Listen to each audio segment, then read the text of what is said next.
I'm Brian with SoCal Supermoto. A couple years back we did a blog post on mandatory mods for the drz400 Supermoto, and it's probably our most viewed post, so I thought I'd do a quick video version of that. So we're just going to go through the bikes.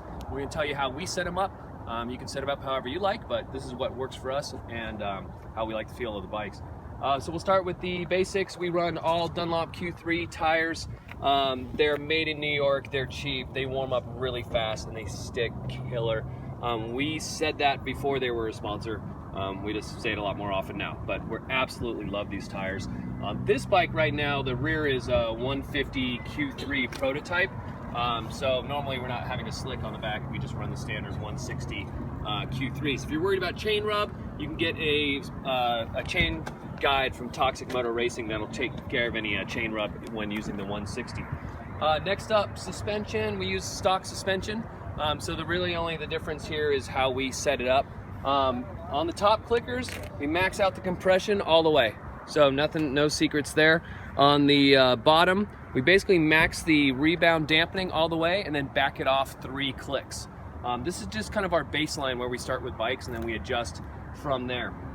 Handlebars, I'm tall, so I use the RC highs, the Carmichael highs. I love these bars and they're really great for tall riders.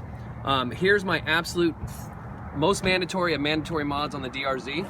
If you swing around this way are these Zita rubber killers. If you're wondering why your front end feels like a big noodle and a CRF 450 front end feels nice and solid, this is the reason why. The DRZs have rubber mounts up there and just gives a really vague feeling from the front end. So just swapping that out and getting rid of the headlight, which weighs a ton, it's amazing how much better the front end feels and how much faster it'll flick from side to side.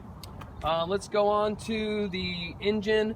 We use the case guards, and my engines are pretty much stock. I like the E-gasket and I like the E-cams, but beyond that I'm not really doing any heavy engine mods. Bigger foot pegs. These are maybe DRCs, I don't actually remember. Let's go talk about the carburetor, which we could see on the other side, but who cares, we're just going to talk about it.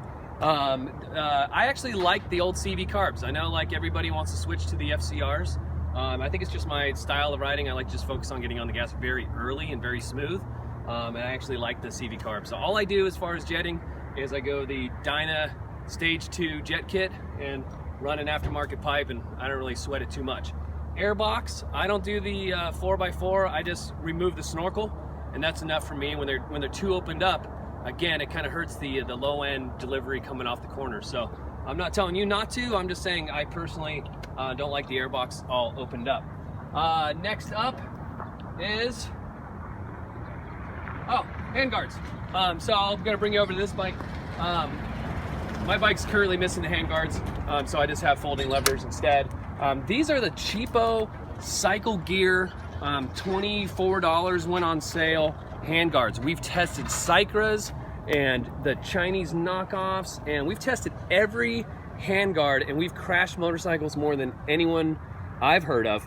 And these actually work better than any other handguard I've ever used. And so that's where I would go.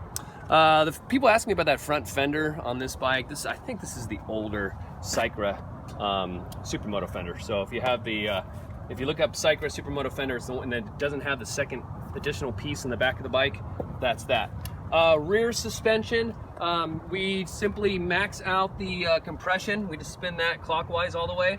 We add a couple turns of preload, and that's it. We pretty much leave it at that.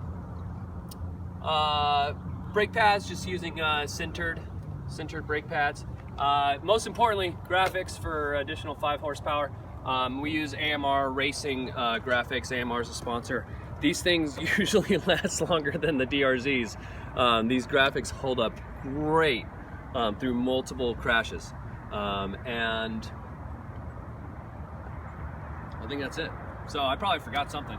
But those are how we set up the DRZs and mandatory mods for the drz400 Supermoto. Thanks.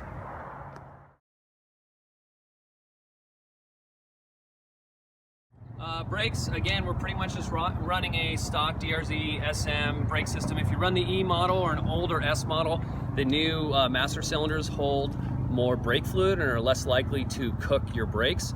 Absolutely mandatory mod is a steel braided line. If you don't have a steel braided line, as hard braking, you're going to basically start flexing that line and you lose all your brake pressure. So we just use the standard drz400sm 310 rotor. And if you want to pan over to the next bike right here, this is that Chinese aftermarket rotor. They actually work pretty well. So when we need to replace a rotor, that's generally what we go with.